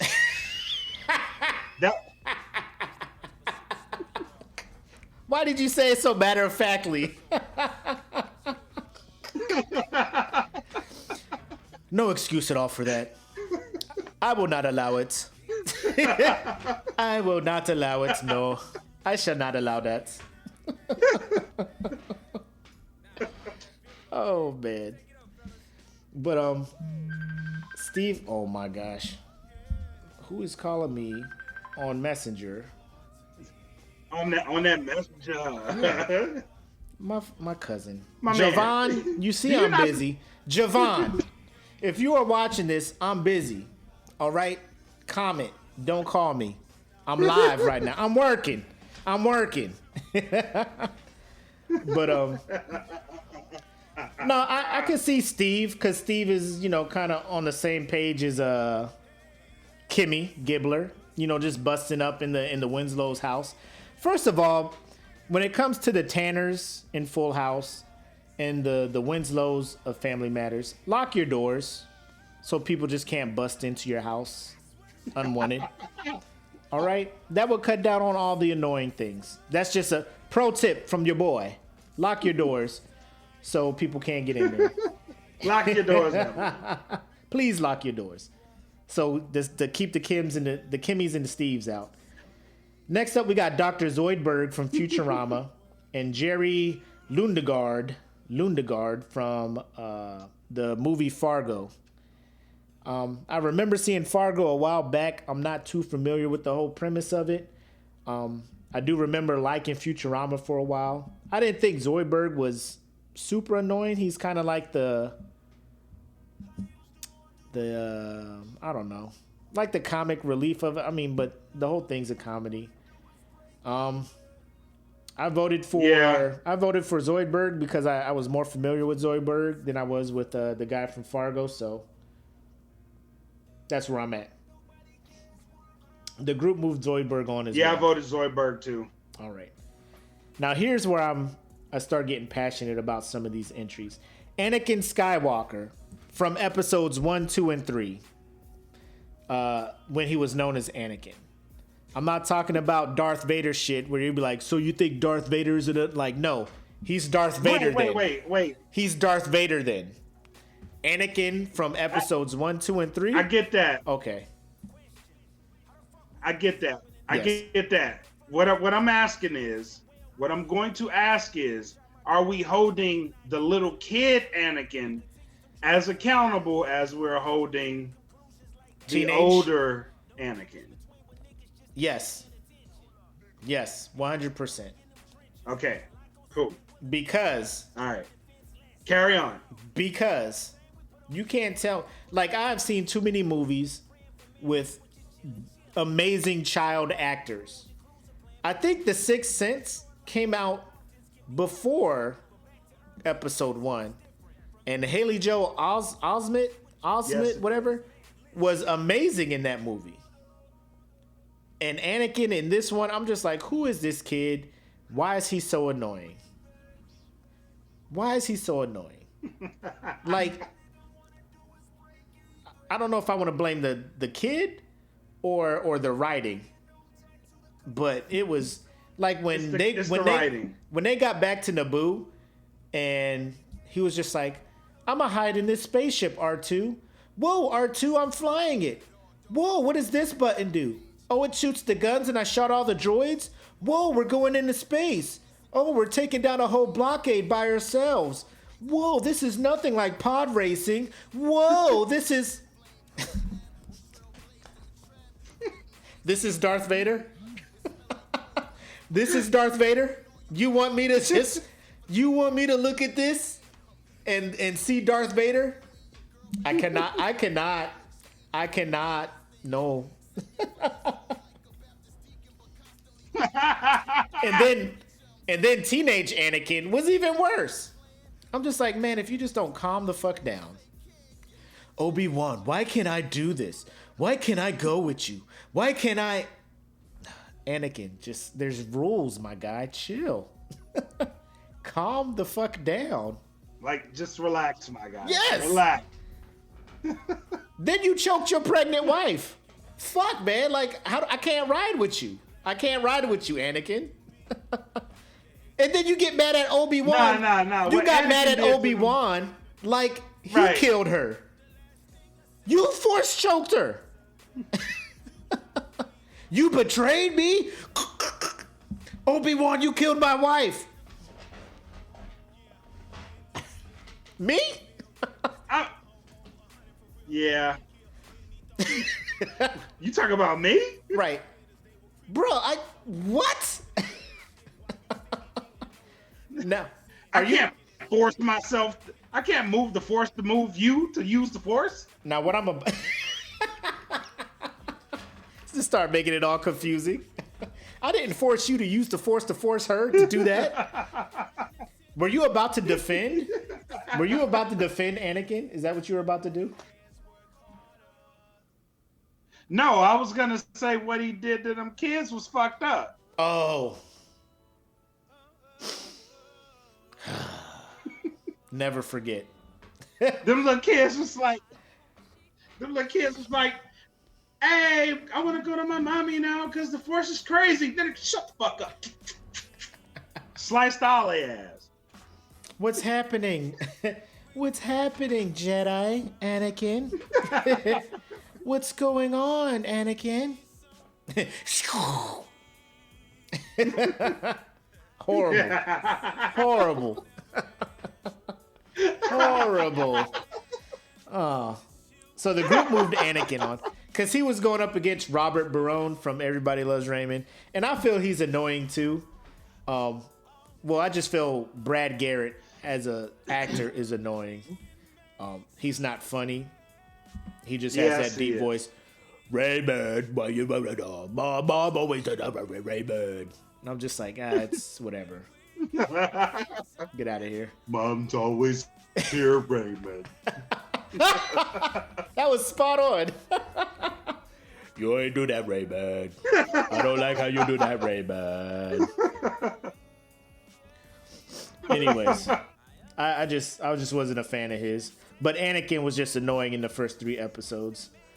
Next up, we got Charity Greenleaf and Meg Griffin. And Greenleaf, I have not watched that. I think that comes on Oprah's network or some shit, the OWN network. I haven't watched it. I don't subscribe to it. I've never seen an episode of Greenleaf. Meg Griffin, I have seen Neither Family have I. Guy, and she does tend to be annoying, but she's in the show. She's annoying, and everybody knows she's annoying in the show. So like, you don't really get to be as annoyed by Meg as everybody else, because there's more annoying people in Family everybody's Guy. like, shut up, man. Yeah. But of the two, she's the one that I know, so I voted for Meg, and the group did too. Meg moved on past Charity Greenleaf. I wish I had amplifying information for Charity Greenleaf. I don't. I Googled and I read a little bit, but it wasn't enough for me to just be like, you know what? She is more annoying, having not seen it. So apparently some people in the group have seen it, and they just didn't feel it. Really? Yeah. Damn, So- she must be annoying as shit. Yeah. No, I mean, the group moved Meg on. Charity got some votes, but the group moved Meg on. Oh, okay. Yeah. Next up, I think this person. All right, yeah, let's stay in this bracket for it. I'm getting ahead of myself because I know you're passionate about the next person we was going to talk about. So back to this bracket, we got Steve Urkel going up against Dr. Zoidberg. Steve Urkel moved on, no issues, not a problem. Then we got Anakin against Meg. Anakin moved on, no problem as well. So now we got Steve Urkel and Anakin Skywalker. And at this point, I guess the group was just like, Steve wasn't too bad. He did turn into Stefan and shit, and he could hoop. Cause like you remember that episode where Steve was hooping? Oh yeah. As Steve Urkel, not he changed it to Stefan to hoop. My man had the crossovers, the jump shot, and all that stuff. And he was balling harder than Eddie. And Eddie was supposed to be the cool brother on the show. You know? With his with his shirts tucked into his jeans and shit. He was supposed to be what black people were like. He's the black teenager in America. Doing it. Urkel got out there with them suspenders and in the jersey. Whap, whap, whap. I was like, oh shit. And one. Count it. Y'all think it's the game, man? Y'all think it's a motherfucking game? Shit. 30. Yeah. Killing them. So I guess, they were just like, Steve was Stefan. He wasn't that bad. We'll go ahead and go push Anakin through. So Anakin made it to the Final Four. So now, the last quadrant of this bracket we gonna talk about puts Andrea Harrison against Stormfront from The Boys. Now, I've seen The Walking Dead all the way up to midway season 4. So I know Andrea. I don't know if she gets worse after that, but I know up to that point, fucking with the governor and shit, I was like, Andrea has to go. Which is bad because I thought she was cool the first few seasons. I was just like, Andrea may not be that bad. Then they got to fucking the settlement. I didn't like Andrea. Like once her sister died, I was just like, she is, like at first she was like the eye candy. Yeah. But then it was just like, she's so annoying. Like why are you blatantly just have dumbass shit? Just you do dumb shit. Stop. Like can one of these zombies please just catch her ass? You know what I mean? Like just out of nowhere. Like RKO her out of nowhere. Someone, please kill her.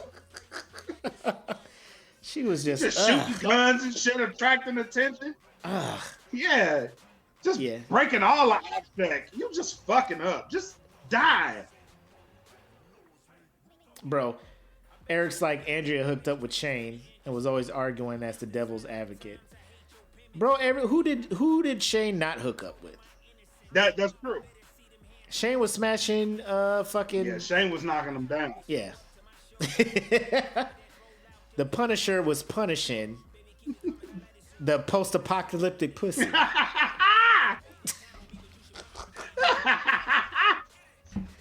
The Punisher was punishing that post-apocalyptic pussy. Off the top. Yeah, man, it was just... She had to go. Now, I say that... I hear bad things about Stormfront as far as her being a douche. If women can be douches. Because normally I'd be like... Normally it's douche is referred to a guy. Like, that dude's a douche. I have not heard anybody be like, she's a douche. But the comments, and from what I'm hearing, because I think the season finale was like last night at midnight or something. So now I can go and binge season 2 of The Boys. So I think after I watch season 2, maybe I'll be like, oh shit, maybe Stormfront was that person. But what do you think? Because I know you've seen some of the episodes of The Boys, right? Or did you see the whole thing? Yeah, I've seen some. And yeah, she's up there. She is up there. Huh. Bro, she has an unprecedented level of douchebaggery. Like, unprecedented. Yep. So like it's bad with everybody else that's already horrible. It's like, yo, man, you need to chill the fuck out. You gonna shout out to Vic for the. They all like, hey, chill out. Shout out to Vuk for the spoiler alert. I just said that I have not seen season 2, and he just spoils it with this comment that I'm not gonna say or post for any of you who have not seen it. But just know it has been spoiled for me. But I'll still watch it. You got to put spoiler alert before you spoil. Watch it. It's not. You gotta Yeah. spoil alert. You gotta He was alert like, people "Ooh." bone the shit. Like you can't do a tornado warning after He's like, "Ooh, after the tornado hits the town. It's Yeah, done. Yeah. the tornado By the hits way, the town, guys, I forgot. and then the alarm goes off. Like we already fucking know there was a tornado. We know, goddamn it. It's all good, Boop. I'll still watch. So then next up we got Dr. Alan Grant. Oh! I think he's talking about Andrea. Is he? Is he? Yeah, I think he is. Okay, because I know she's that's dead. what the comments are saying. I know she's dead. Like I said. But if Stormfront is dead, then I'm gonna still be upset with you. I'm fucking with you. It's all good. Because low key, like when they're trying to advertise for The Boys too on social media, they be low key almost giving away shit. Like I follow some of the actors and shit from it. They be close to spoiling shit. I'd be like, y'all calm the fuck down. I'm trying to wait for the shit to finish so I can binge it. So next up we got Dr. Alan Grant and Jodie. Go ahead. No, what were you about to say, man? No, go ahead. You good?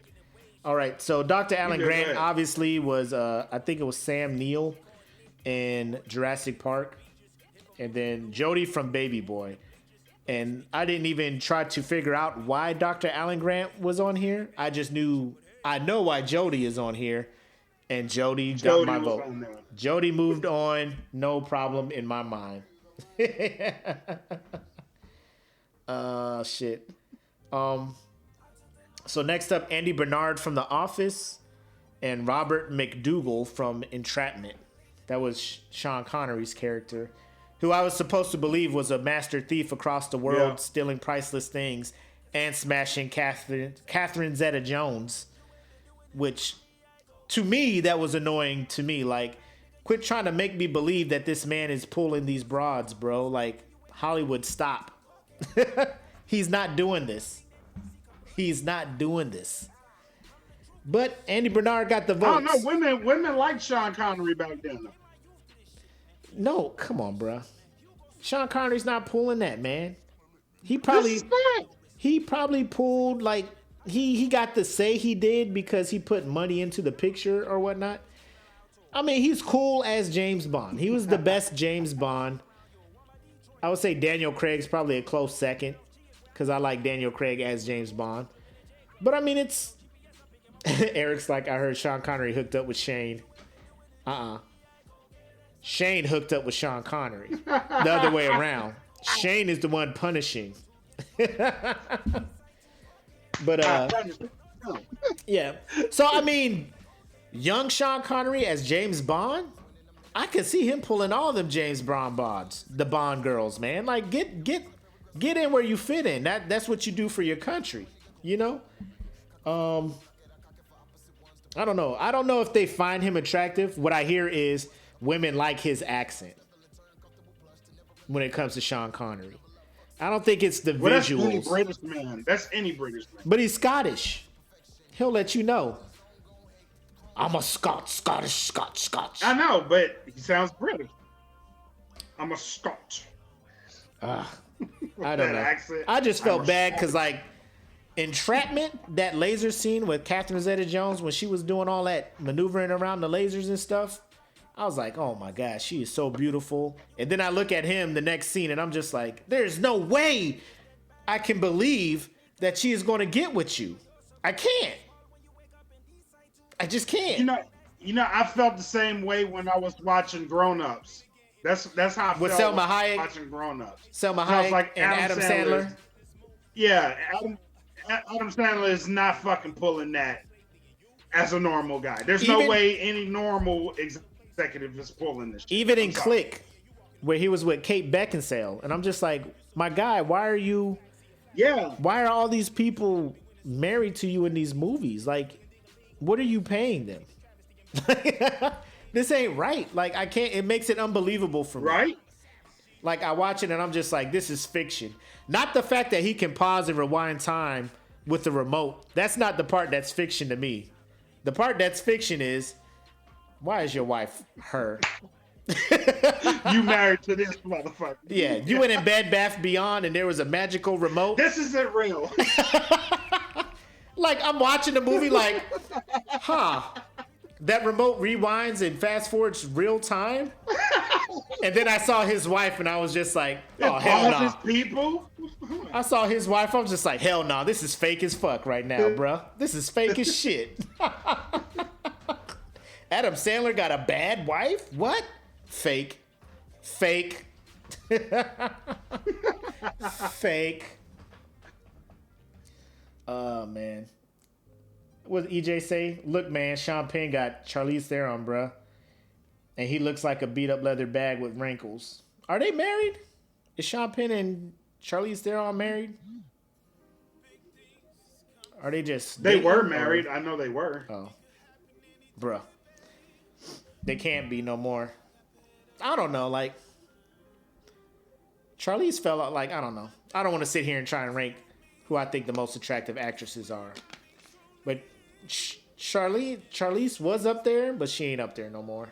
I'm going to just say that. I'm going to just say that. She's beautiful. Yeah, though. She's a very beautiful woman. Let me just say that. But she's not up there on my list no more. Very much so. So where we at? Okay, yep. Now we got Charles Boyle from Brooklyn Nine-Nine and Medea from all them movies. No brainer. Yes. Medea. Next round. All right, let's go. So now we have Andrea going against Jody. And I could have swore Jody was going to move on. But they moved Andrea on. So I guess I thought he was too. some people felt some way about Andrea. Yeah. And then Medea against Andy. Medea won. And Medea beat Andrea. So now Medea is going against Anakin. And then Jar Jar is going against Kimmy. These two were the most non-brainer matchups. When I first posted them, though, y'all tried it. Y'all was trying to keep it like 5, 4, 6, 7 before I went to sleep. And I was like, if I don't wake up in the morning and see a drastic turn in this thing. And then I saw DFPN was going to come to the rescue and be the tiebreaker. But I woke up with my faith restored. DFPN wasn't playing no games. DFPN was like, fuck that. There's a tie. We breaking this shit. But that was not needed because Jar Jar beat Kimmy 55-13 and Medea beat Anakin 39-13. So now the final was Jar Jar and Medea, which we are going to find the results live, baby. Hit this announcements. Oh my God. Jar Jar won 48-15. So Jar Jar is the winner of this one. As the 1 seed, I'm not upset. So Jar Jar will move on to our championship, or the final four. He's the first entry in it. Congratulations, or I'm sorry to Jar Jar, whichever one fits. But Jar Jar is in there. We got our first entry. Misa! Misa, Grunkin, Misa going. Bruh, we don't need to hear that. I'm a Jedi. I'm trying to save the galaxy. You up here speaking this broken English. It's a whole thing. But, yeah. So that's our bracket for this week.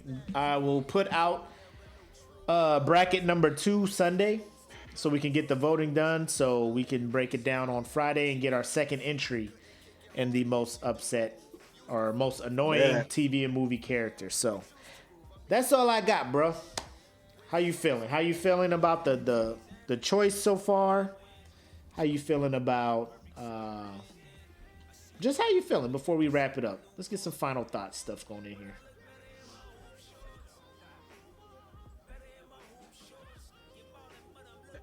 Actually, I want to thank.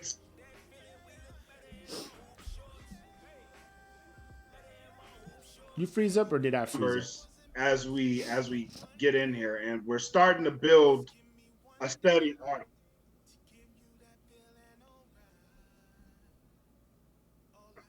Guys for always coming out, hanging out with us, and sharing these videos. And for coming through and kicking it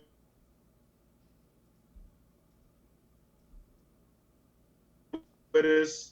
And that was that time, you know what I mean? Because another dynamic to us doing that shit. It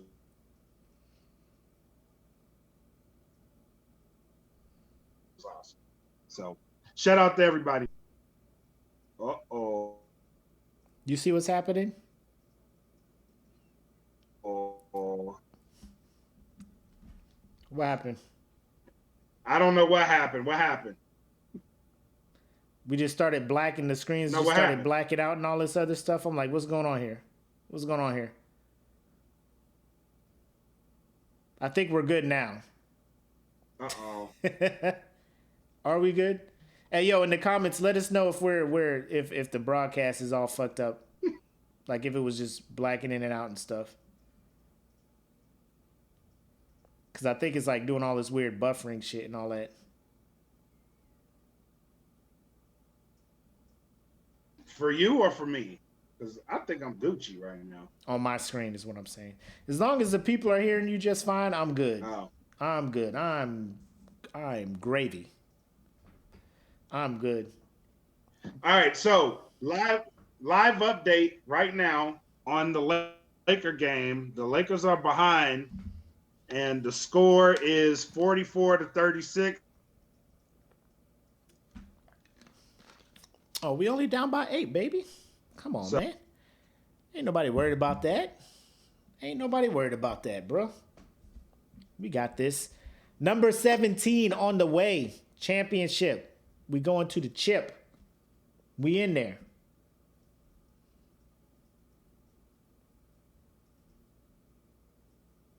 Uh-oh. I don't know why it's messing up. Talk about unstable connection. We've been on the same connection all damn night. All night. And it always waits to the end to do that shit. Bro, we've had legit 3.5 hour shows where it wouldn't even do this. I don't know. It's just being bullshit. It's just being shitty. But I just want to second everything Max said. Appreciate you guys riding with us, rolling with us, watching us, listening to us, all that good stuff. Just know, come November 1st, right? November 1st, we're going to relaunch, and it's going to be a whole new look. We're going to have a whole new flow to the show, a whole lot of other good stuff. So get a better Wi-Fi. So what you... I hear you, Boo. Spoiler what alert, you guys I got good actually Wi-Fi. saw, what you saw today with us in the way the show flowed is kind of what we're going to build on, because we had segments for the show, and that's kind of what the show is going to be going forward. But we'll try to we're going to keep it to where it's entertaining to you guys, and you know. Yep. So just prepare yourself. Me and Mac are trying to work on a time during the week to kind of do a second smoke pit just for the Patreons. Kind of like how we did this week with the live reaction right after the debate. Just going live, talking about it, chopping it up for a bit. So nothing fancy, no bracket involved, just us chopping it up about random stuff. And if you're a member of the Patreon, just go ahead and jump in, and you can add to the conversation and stuff like my man EJ and Jedi did during the debate reaction. So appreciate you guys for tuning in, riding with us. All 8 of y'all who are still watching, love y'all. Real quick plug. Hell yeah. Shameless plug, but it's what we do. And we've seen that there have been purchases made. Nobody wants to let us know they're buying shit, but when we go check on the Teespring, which you see there, we do see that orders are being placed, that you guys are getting merch. And me to you, from us to you, we really do appreciate that. We never thought that we would make stuff that people would want to wear. you know, that people would be willing to want to represent our brand. Whether it's because you believe in what we're doing or you just, you know, you're like, hey, these are some cool dudes. I'll throw them a couple bucks. Either way, everything that you're doing, ordering, Patreon, It's watching, appreciated. sharing, liking, commenting, it's all appreciated. And it's just getting us further and further to what we're doing. I want to show y'all something real quick. I'm going to show y'all the lighting setup I got. Because I know y'all see it. Because it ain't all... Normally, right about this time, I'll be having the fuzzies and shit all around me. But I don't. Because your boy... You see that? Right? Right? I don't know if y'all could really see it. I just twisted it around. But yeah, man, that's the... that's. I'll show you... I'll show you what y'all got for me, too. So, I actually had this green screen behind me that ain't fucking working today. I got to figure that out, but you guys are responsible for that. And these bright ass lights that are in my face this whole time, making me look not as black as I am. So thank you. You know what I'm gonna do? Thank you very much. In the post edit, I'm gonna hook your green screen up, and we're gonna throw the That Feeling podcast thing on it in the video. When I edit it or whatnot. Live, you can't see it, but when you pop us back up on YouTube or something, you're gonna see it. Just know, moving forward, we're probably gonna take down the live video post in here, and if you just want to go rewatch a show, just go to the That Feeling podcast network on YouTube, and you can see the shows there. I kind of don't want to because I like going back reading all the comments and stuff from it. But if you just want to catch up on season 1 of what is the Smoke Pit, which season 2 will start November 1st or the first Friday in November. Cool. Yep. You can just go and catch up on all that stuff on That Feeling Podcast Network. I also want to remind people, or just let you know, give you a heads up, that a lot of the Patreon only posts, like when we're about to go live, Patreon stuff, we're posting in here. We're going to start posting that stuff on the That Feeling Podcast Network Facebook page.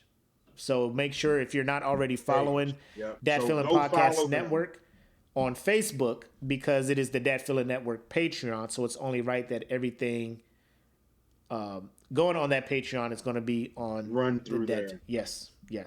So this was just our launching pad just to see if it could work, and we're seeing that it's working. So now we got to move it over to the appropriate page. So we're not going nowhere. Smoke Pit Podcast fan group still here, and I still interact with everybody, so that won't change. But honestly, we have you guys to thank for this move that we are making. So you made this shit possible. You guys rocking with us has made us way better at what we do. So thank you. Yes, 100%. So I guess, man, look at that. We are under 2 hours for this one, man. We are getting better at this. We're getting better at this. Hell yeah. Do you think we are. Do you think after and hours? We had a guest too. Do you think after hours is needed? Is there stuff you want to chop it up about? No, because we covered so much in 2 hours. We did. We actually covered a lot in 2 hours. I'm glad you said that because I want to get down there and watch this goddamn game. So that's why I said that. I didn't want to. That was my political answer. So Vuk, Patreon. He's like, I'm old as fuck. I'm old. What the fuck is Patreon? So Patreon is like a how would you explain Patreon real quick? Mac. Patreon is it's a subscription service that allows you to get exclusive content that you won't get anywhere else. So we do stuff in there that is exclusively for the people that are joined to it. So we do giveaways. merch giveaways, live, and extra episodes that we won't do anywhere else. That's the only place you're going to see them. And it's specifically for the people that really rock with us. And that's our gift to them. So, and if you join, you get one of these. Oh, you know he love them patches. We got patches for you. Get these. So, hey, so if you look at the ticker pit at the bottom, it's the address right there. Patreon.com/thatfeelingpodcast. Actually, I'll re-share the link that we posted, so you can just click on it in the group and get there, so you don't have to type all that stuff. 300 plus patches. Yeah, man. Cool. Yeah, we'll just repost it, put it back at the top. I'll throw it in the announcements, and now that this bracket is done, I'll just put that up there. And cool, man. I hope to see the notification of a new member, Mike. Vuk. My man Vuk.